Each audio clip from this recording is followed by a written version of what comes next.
बात करनी पड़ेगी भाई। 2/3 बहुमत, संविधान में बदलाव इससे पहले भी हुए हैं, यूपीए की सरकार में भी 62 बार संविधान में बदलाव हुए, तमाम संशोधन हुए, 106 बार अब तक हो चुके हैं, लेकिन 2/3 बहुमत तो सरकार के पास था ही। अगर उन्हें बदलाव करना होता तो वो कर देते। ये बात थोड़ा समझाइए भी तो आम वोटर्स को। संविधान में बदलाव करना सर्वसम्मति से करना और अच्छे के लिए करना, देश के लिए करना। संविधान में बदलाव करना और संविधान को बदलने के साथ अपने एजेंडों को फॉलो करना, इसके अंतर को समझो आप। संविधान में बदलाव करना और मीडिया और टीवी की पर पाबंदी लगाना और संविधान में बदलाव करना और इसको इंडिपेंडेंट और स्वतंत्र बनाना, इसके अंतर को समझते हो कि नहीं समझते हो आप? इस संविधान में बदलाव का अर्थ ये नहीं होता है कि लोगों के, नागरिकों के अधिकारों को सेंट्रलाइज किया जाए। संविधान में बदलाव करने का अर्थ होता है इंडिपेंडेंट जो मौलिक अधिकार है, जो लोगों को अधिकार संपन्न बनाना है, देश की आम जनता की सरकार है, इसलिए जनता को और अधिकार देना, इसके लिए किए जाते हैं। भारतीय जनता पार्टी जब से आई है उन्होंने न्यू इंडिया की बात की। ऐसा देश क्यों है कि जिसमें ऐसी बातें हो रही है जिसमें आप और हम बहस कर रहे हैं संविधान बचाने की? इसलिए नरेंद्र मोदी जी को चुना था। अच्छे दिन की बात हुई थी। अरे 80 करोड़ लोगों को आप राशन दे रहे हो, इसका मतलब है 80 करोड़ लोग गरीब बना दिया आपने, उसमें फक्र महसूस करते हो और टीवी उसकी बखान करती है। आपने 80% बच्चे यहाँ बेरोजगार हैं, आपने कहा था बहुत हुई बेरोजगारी की मार, अब की बार मोदी सरकार।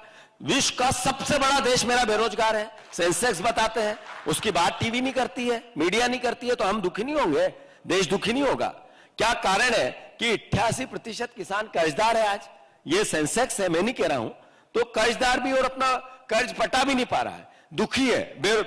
इसका असर यह है कि सबसे ज्यादा आत्महत्या इस 5 साल में हुई। अरे 5-10 साल में नरेंद्र मोदी जी ने 2014 में जो बोला था क्या किया?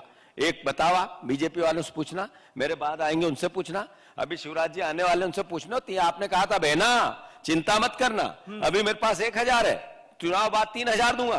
कहां है वो 3000? क्यों नहीं दे पाए? नहीं, लेकिन जब आप संविधान में बदलाव की बात करते हैं कि भाई बीजेपी तीसरी बार आई, तो फिर वो पलटकर इमरजेंसी का दौर याद कराते हैं ना आपको कि भाई उस दौरान तो लोगों के मौलिक अधिकार तो छीन लिए गए थे। जीवन भविष्य से नहीं चलेगा, आगे से नहीं, पीछे से चलेगा। आप पुरानी बातों से जीवन को चलाना चाहते हो, देश बनाना चाहते हो? देश में, दुनिया में आगे बढ़कर देश विश्व में नंबर 1 आए, ये पीछे के इतिहास को देख के आएगा, उसकी कमियों को देख के आएगा। छोड़ देते हैं, पीछे का छोड़ देते हैं, आगे की बात करते हैं। जीतू जी, नहीं, मेरा प्रश्न, मैं आपसे अनुरोध ये करना चाहता हूं, आप क्यों नहीं कहा कि मोदी जी ने कहा था बिल्कुल आराम से, जो लोगों को समझ में आए, कि करप्शन बहुत हेवी है यूपीए की सरकार में, 2G 4G कोयला और अलग अलग, और उन्होंने कहा ये सारा पैसा जा रहा है स्विस बैंक में, स्विट्जरलैंड में, कुछ नियमों में बदलाव होगा और वहां से पैसा आएगा और 15-15 लाख मुफ्त में जाएगा। याद है आपको? याद है या नहीं? हाँ या ना है? अब वो बताओ कि वो लिस्ट तो आई नहीं। लिस्ट कौन सी आई? एसबीआई की। एसबीआई की लिस्ट कैसे आई? सर्वविदित है, बताने की जरूरत नहीं। अरे कोविड में जो लोग अपने आप को समर्पित कर रहे थे, जो परिस्थितियां थी सब सर्वविदित है, उसमें नरेंद्र मोदी ने 50 करोड़ रुपए बीजेपी में डलवा लिए पूना वाला से, और आप एक शब्द नहीं बोलते हो। क्या कारण है? सब याद है, सारे नेताओं याद नहीं बोलते, क्यों नहीं याद होता? हमें तो इंदिरा गांधी के जमाने का गरीबी हटाओ भी याद है, जब नारा दिया गया था, लेकिन गरीबी हटी नहीं। आप इंदिरा गांधी जीवित नहीं है, आज वो देश के लिए शहादत दे चुकी है। आज उनकी बात करने के बजाय 10 साल के नरेंद्र मोदी की बात क्यों नहीं करते हो आप? मैं अतीत की बात भी कर रहा हूं, भविष्य की बात कर रहा हूं। अतीत में इंदिरा गांधी की बात मैंने की, राहुल गांधी ने कहा कि हमारी सरकार अगर आ गई तो हम गरीबी यूं एक झटके में खत्म कर देंगे। बिल्कुल सही कहा। कैसे कर देंगे? कौन सा फॉर्मूला हाथ लग गया है? मैं बताऊं, 80 करोड़ लोगों को मुफ्त राशन देना गर्व की बात है, या 80 करोड़ लोगों को आर्थिक संबल बनाना गर्व की बात है? आप ये बताओ मुझे। हमने कहा हमारे 5 न्याय की बात है। हमने युवाओं को, जो पढ़ा लिखा युवा, उसको स्किल के लिए 8,500 रुपया पर मंथ देंगे, 1 लाख रुपया 1 साल में। ये क्या मैसेज है?